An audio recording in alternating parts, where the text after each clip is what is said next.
we have another young Indian with us as part of the Voice of the Young segment. Hello, everyone. Good to be back. Today we have with us Sharan Banerjee. Let's listen to him. Over to you, Sharan. Hi, everyone who is listening to this. A good afternoon. This is currently 1 o'clock in Ithaca, New York, upstate. I'm currently a PhD student in applied economics at Cornell University. So I'll just briefly start with a story about how I got here and what sort of work I'm doing over here, which might be of interest to a lot of people to set the context. I'm currently a PhD candidate here at the Dyson School at Cornell. I broadly work at the intersection of international finance, macroeconomic policy, banking, and I try and focus a lot on emerging markets. So if I think about capital flows, I look at financial institutions in emerging markets in a broader theme of my research. I have been at it for the past 5.5, 6 years now, towards the end of my PhD. So I'm nearing completion. And I had a very whack job of a journey while getting to Cornell, because from school, I was considered to be a very bright kid. I did quite well in my 10th standards. And like in Bengal, if you are in a middle class family, and you do pretty well in your 10th standards with a good grade in maths and science and whatever, people think that you really want to do science. Somehow I was a black sheep in my school because I said no. Despite my good grades, I ended up wanting to do commerce, simply because of the fact that at that point of time, my school did not have a science with economics option, because I was really, in terms of a gut instinct after economics, it somehow spoke to me when I was taking it as a seventh subject in my ICSE coursework. So I just went into commerce. Everyone, all my teachers in commerce knew that I wouldn't be, even going into BCom or accountancy or any of these other things. I was just there to make sure that I was getting to study economics. In fact, I've told a lot of people that if I had the chance to do humanities, that is political science, history, mathematics, and economics as a combination in school, and if I could turn back the clock, I would have absolutely done that combination, because I was a lot into debating and model UN and all of these other sorts of things back in school. So that really appealed to me. And my approach to economics has always been trying to understand this different systems at play. I've always been interested in looking at governance systems, whether it's local, whether it's national, whether it's international, how power structures evolve. And I didn't really understand this in school in terms of, crystallizing why I was interested in economics till I got to college. So for undergrad, I went to Presidency University, which is erstwhile Presidency College in Kolkata. It is a very left-leaning university where you're questioning almost everything, from why the chalkboard is behaving the way it is, to why food prices are the way they are in canteens. So one of the funny things is I started questioning the people who actually questioned the authorities at that point of time. So I became very anti-left in a way that I was left of left in terms of questioning the left in my undergrad days as well, in terms of why are you behaving this way? Because I usually always found the discourse around, in undergrad, and I usually say that what we consider profits in undergrad becomes markup in masters, and when we, move into jobs in the corporate scenario or more active research. So just trying to understand how the systems evolve, and that's how my undergrad journey began. From presidency, I was preparing for entrance exams, so this might be very relatable to a lot of young people who are pursuing their undergrad at this point of time. I decided that for some reason, this whole systemic approach of being stuck into different boxes, that once you finish your undergrad in economics, you have to take an entrance exam and go to one of the prestigious members of the Trinity, which is ISI, DSE, or JNU, or you end up going to IGIDR or Madras School of Economics, so one of these places, do a master's, and then getting to these analyst and consultancy roles, or in different MNCs or banks, and then you just carry on from there. And I that somehow didn't appeal to me, because I was always a black sheep. I was one of the very rare commerce students in my class who took an IIT level entrance exam in Presi to get in. People thought that I was a science kid. To their utter surprise, I was one of the only commerce kids in my class of 40. So I've always been a black sheep that way. So Wait. I started. Wait, I have another term for you. Not black sheep. Let's put it in scientific terms. You are outside plus minus 1 sigma in the normal distribution. That is true. Yes, But I'm outside the one standard deviation. perhaps That is not very correct. outside plus minus 2 sigma. So I've definitely always had this scenario where I've not fit into the box in a lot of That ways. means So you are not always, you're not within plus minus 1 sigma. But yeah, how I always.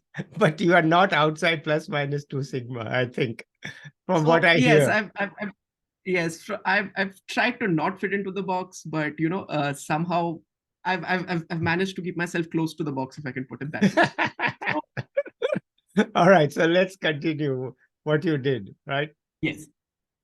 So basically, my undergrad journey, this entire thing changed because I got the opportunity to go to this World Bank sponsored economics conference called SASM, which is the South Asia Economic Students Meet, and there I met people from Delhi, I met people from Lahore, Pakistan, Lahore, Karachi, Thimphu, from Afghanistan, from Nepal, from Kathmandu, from Sri Lanka, and I realized that it's just from what I saw for the first 3-4 semesters in college, the thought process was so vastly different. There was so much of a world out there that I somehow just came back from that whole process of a week where I was presenting some of my basic research. I realized that I thought I could do research according to Calcutta undergraduate economic standards. I realized that that was wrong. I was not a good researcher. There was so much for me to learn outside of the textbook. I needed to amp up my game in terms of trying to understand a lot of the concepts, the way they were applied, in terms of talking to people, talking to different policymakers. And this I heard this very interesting snippet which has actually stayed with me. This was a professor from, I think, the University of Colombo, who said that if you think about economics, it's a very sexy social science, because if you think of it, essentially it is a toolkit which lies at the heart of all the social sciences. If you think of all the social sciences as different roads, economics is at the juncture. It's like the roundabout that is there. So with your concepts of economics, you can go into studying political science, you can go to studying anthropology, geography with spatial analysis, you can think about studying economic history, psychology. There's so much that you can do, and that stayed with me once I came back. And just this whole approach of being stuck in the box, doing your courses, getting grades, trying to crack entrances, that just didn't appeal to me. And then I started looking outside in terms of what I could do with my interdisciplinary bend, in trying to discover more around economics. So I ended up applying to this university called Sciences Po, and I applied to the Paris School of International Affairs. And the funniest thing was, this wasn't a course on economics at all. This was an international affairs course with a focus on economics, because I was always interested in trade. I was always interested in international finance, diplomacy. So how did you end up there? How did you end up there? What was the search process? I'm keen to know. So the search process was very simple. I was looking at schools in Europe, because I spoke to a bunch of people, bunch of alums who were from different places. For instance, Presidency at that point of time had this visiting scholars program where they were having different associate professors who were coming in from different universities to give lectures. I was listening to them. I was speaking to them as well. I always thought about applying to the US for a master's program. They said that maybe think about Europe, because Europe has a more established system in terms of the standalone master's program, and then maybe think about applying to the US for a PhD at some point. So I focused myself towards the UK and continental Europe. It was more towards UK initially. And then I spoke to someone, and he said that if you think about it analytically, UK in most places offers a 1-year master's program, which is a 9-month degree. And I saw my friend go through this process as well. You essentially, once you land in September of a given year, you don't have enough contacts to leverage inside an LSE or an Oxford within the next 3 months to satisfy the admissions criteria for a PhD placement cycle for that year. Yeah. So you are essentially left with an additional year where you worked with a couple of people over there. You finished your masters, but then you have a gap year. You really don't know what to do because you've got to look for a job in the middle. Yeah. Apply for the whole PhD process. Get your recommendations and all of that. And if you're doing it in a foreign country, it's very difficult because if you don't have the comfort of a university, it can really get difficult because you're also hunting for jobs at that point to satisfy your visa requirements. So that piece of advice completely changed my perspective, and I had offers from UK universities, and my term was due to begin in September. But somehow in May, after I finished everything, I sat back, and by that time, an interesting thing happened that I'd applied to the Eiffel Excellence Scholarship program, which is given by the French government for students in developing countries, and I got selected from India.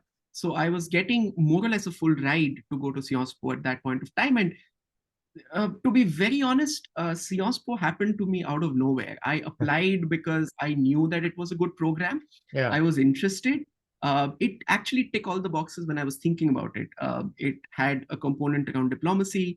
It had a component around international policy. It had everything that fit in. It was Paris. I always was enamored by the whole place. I loved the fact that there were practitioners from different industries and government policies who were, teaching the course. But at some point, I was still convinced that I wanted to do a conventional master's in economics with macro, micro, and econometrics as foundational sequences. And that completely was my mindset till May of 2016. And I was due to start. And at that point, my parents really sat me down and said, you have to decide. You have a scholarship. You have time. There were other universities. I had alternate offers from Bocconi. I had alternate offers from Paris School. I somehow, when I was looking at continental Europe, Sciences Po just had my heart in that particular sense. So because it was fully funded. So there were from fiscal considerations, it was really a straightforward decision to choose between universities like Warwick, LSE, or for instance, or to choose Sciences Po. So in end of May, I had to decide, and I just decided that I'll go with Sciences Po. I landed up there with zero knowledge of French in August. Within a couple of months, got my visa, landed up over there with zero knowledge of French. And it was, I would say, a very interesting journey, but also the 2 best years of my life. It's such, for me, I think even when talking to people outside of economics or within economics for that matter, I always tell them that, getting a course or getting some sort of an exposure outside of the traditional academic structures in economics really, crystallized a lot of my research ideas, my interests in those 2 years. I landed up over there. I worked with some excellent people. My master's thesis advisor at that point of time was a professor. He was a Russian economist by the name of Sergei Guriev, who is now a provost at Sciences Po. He was chief economist at EBRD back then. So I got very interested in issues like populism. My master's thesis was around inequality and the rise of populist politics in Western European economies. So I was very, very interested in trying to overlay all of these interesting ideas that I could gather from development, from political science, from sociology, and try and fit them into an economic lens and trying to understand the power institutions and the power structures that have held a lot of social democracies and capitalist societies together. And at that point of time, I was also hustling. I was RAing for multiple people. I was working on the French elections. Sciences Po had a very good team where I was doing opinion polls. I was doing exit poll analysis. I learned a lot of statistical skills over there as well. I worked at the central bank for 6 months as a research assistant, working on hardcore trade issues. So while working on my thesis, so this was basically an experience where I was able to cram in a lot in 2 years. Had you picked up enough French now to work with the central bank, or it was? I have. So my way of picking up French was in cafes and bars because I would actually go and spend a lot of time over there. But also, a lot of the central bank seminars would be held in French because they had French economists coming in. So they would always, the slides would be in English, but in a lot of ways, they would revert back to French when they started talking. So I actually picked up a lot of French while sitting and listening to the econ seminars because I got to know a lot of the contextual, the operational words that people were using in terms of the way to answer questions. And I still say, I think if I go back to France, I'll be able to survive. Maybe not in Paris, because Parisian French is very different from the rest of France. The saying goes that you've learned French, but have you learned Parisian? Because the speed of communication in Paris is very, very different from the rest of France. Right.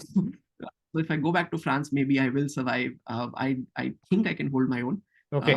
In but I'm not a near native speaker. I am fluent, but I have become rusty of late. Okay, fine. So you got your degree in France, right? Yes. Okay, then yes. Then I landed up in Cornell. At that point of time, I was applying. You didn't land up. You applied.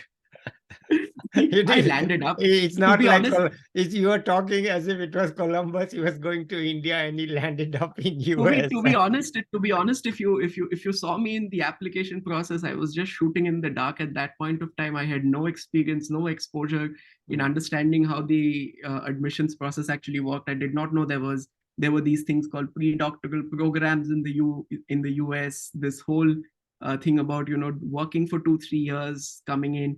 I had taken courses like real analysis. There's a huge debate going on. Is math important in economics? I was in a master's program, which was absolutely not mathematical. It was a very policy-oriented program. So I was shooting in the dark. And by God's grace, Cornell decided that it should take a punt on me. And that's how basically I actually landed up at Cornell. It was so you're like Columbus, right? I am basically like an intellectual Columbus. This was not a plan. I was applying for jobs as well. I probably would have gone back to India and worked on the Indian elections because I was thinking about talking to political parties because this was 2018. So a lot of my master's thesis would have applied directly to political strategy in India. So I was talking to people at that point of time. So if Cornell hadn't happened, if my PhD applications at that point of time hadn't worked out, I would have probably gone back to India for 2-3 years and stayed there. So actually landed up at All right. Cornell. So you landed up in Cornell, and then what?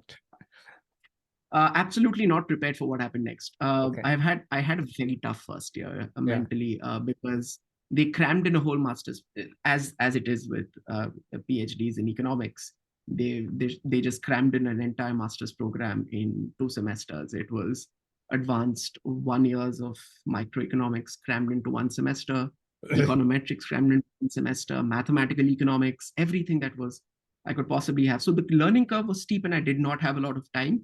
At that point, to actually grapple to paces. So I was mentally really, really struggling. I had a very, very difficult time. I was barely making it to classes after a point of time, to be honest, because it was just like, even if I go to class, am I really grappling with anything? Because I'm 2-3 lectures behind. I'm still having to grasp the notations and a lot of the course. So the learning curve was steep and I was way behind compared to a lot of my peers. Cornell Dyson School over here prides itself in interdisciplinarity. There are a lot of wonderful people who do interdisciplinary work, but we all struggled, to be honest. I struggled a lot more because I did not have that master's backing or the US university undergraduate system where I was more exposed to more calculus, because coming from a policy master's program, it takes a while to rejig the brain and get the brain used to more hardcore, rigorous mathematical notations. I struggled, to be honest. I did not pass all my qualifiers in my first attempt, and I had issues with summer funding because I did not do as well in the coursework that they required me to do. So that summer was very, very brutal. But to be honest, I had a wonderful assistant professor who actually sort of helped me not quit the PhD program, because I started working as an hourly RA for him in the summers, and that sort of got me back into the process, because in 1 year, because when you're used to a system which glorifies the fact that you've been high flying, you have achieved whatever you could, you've applied for scholarships, you've gotten into top programs and everything, this sudden year where you've actually felt a shock, Yeah. it is a very difficult thing to adapt to. And Oh, the fact that I was there, but I just did not have a lot of friends. I was struggling. I was seeking help from university counselors at that point of time. Uh, People thought I was mm, suicidal, but I wasn't. I actually wasn't. I was fine, but I just needed people to talk to. okay. And the assistant professor just came to me like a guiding light, to be honest. And he just sat me down and said, "It's okay. It's fine. You'll be fine. We've all been through this process. You're not an anomaly. Yeah. Graduate school is tough, but Yeah. you've got to believe in yourself. You've Yeah. got to go through Okay. this process." Yeah. And to be honest, yeah, I just it took me a while, but I got used to it. Then I came across my supervisor. I actually wanted to work on trade and political economy when I joined Cornell, but now, having started working with my supervisor, um, I sort of gradually shifted away from trade and political economy, even though they are still of key interest to me. But a lot of my thesis is now, as I said at the beginning, on international finance, macroeconomics, capital flows, capital markets, and using a lot of frontier identification techniques, and applied micro techniques in looking at policy shocks in India, in other emerging markets, and trying to understand how big capital, big money actually flows. And Yeah. um, we were also a very special case because of COVID. We spent Yeah. 2.5 years our PhD in our houses in Ithaca, doing Zoom calls, teaching in Zoom, having meetings on Zoom, Yeah. Yeah. not having access to the university resources in a lot of ways, not having physical seminars. So it's been a whole life-changing process in terms of looking at research, in terms of looking at life, in terms of looking at economics in itself. And Yeah. it's sort of changed my perceptions about the subject. It's changed my perceptions about what I want to do with my PhD. I had a whole plan, but then I came here. Now, having gone through this whole process, when I talk to people, I do give them a lot of more mental advice rather than Yeah. advice on how to go through coursework. Yeah. So it's been a whole transformative journey for me, just not just looking at the PhD in itself, but also the subject in general. Well, that's very good of you. Okay, now let's turn to your future. Yes. So, what's the future? Ah, Now it's the over. future. I mean, you can no longer be confused. I can't be confused. Actually, no, I can be. I can be, and I am, to be honest. Again, the intellectual Columbus in me will probably land up somewhere, but I am a little confused about academics versus the industry or policy because, and this comes back to my core motivation to study economics, because I started studying the subject right after the financial crisis happened. Seeing the entire news, seeing the taper tantrums and the way it affected India, seeing the banking crisis. So I've grown up in India in a decade where India actually went through a precipitous slowdown, and that's also part of my research. Yeah. So I do eventually want to give back to India. I know that my future does lie in India at some point, Yeah. and all of this process has been to make sure that I'm ready to go back and contribute to India. Yeah. um, and maybe I know that academics might not be the route for me in that Yeah. particular way, because as it is, I always get excited by so many things that are happening in the world, and the world Yeah. is such a big place, so many things going on. Yeah. So maybe I will go towards policy. I'm gravitating towards looking at policy roles in banking, international finance, Yeah. trying to talk to more politicians on the front line, trying to understand Yeah. what is in terms of going into the trenches and trying to actually work on things like fintech, digital transformations in economies, the advent of big money and big mutual funds and hedge funds, and how they're allocating money across different countries. So I feel that there is I can contribute a lot more in policy, or maybe even in industry, for that matter, because if you have to change the system, you have to go into the system at some point and get grips with the system. So for me, maybe it's going to be industry or policy. I don't really know. I am confused, or maybe it's going to be academics. So again, as I told you, I will land up somewhere. It is not going to be Okay. I will apply, but I will land up somewhere, Okay. but it's not going to be a definite Let me decision. say, I'll be back to you in 1 year to see Yes, where you landed up. And exactly. we'll see where you landed up. But I think this has been very honest and very transparent, and you've really shared things which people normally don't share, that we It's failed. important. We It's failed important and because when people, but we have yeah, failed, but we have overcome. And you will yeah, get your PhD from Cornell, it's clear. And you will get yeah. somewhere in life. Who knows whether you'll call those people Indians or Americans when you will end up there. But anyway, I'm so glad. But let me ask, do you have anything else you want to add at this point? It's been a great journey.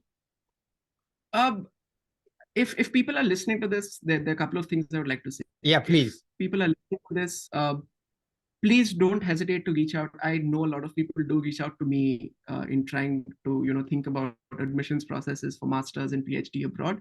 If you're listening to this and you do want to reach out, you want to share about your struggles or whatever, and you want to talk about how your journey is so far with economics or whatever has been difficult, please don't hesitate. That's the first point.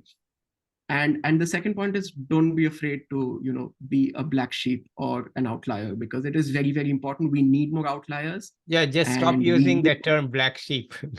okay, I will not use the word black sheep, but I will say, okay, Because don't be there's afraid nothing, of by the being way, out. there's nothing wrong It's with the bad. color It's just, black. yeah, There's nothing wrong with it's the not. color black. There's not. There's It's not. a There's not. holdover from colonial times. It's not. But okay, Yeah. let me rephrase. Don't be afraid of being an An outlier. outlier.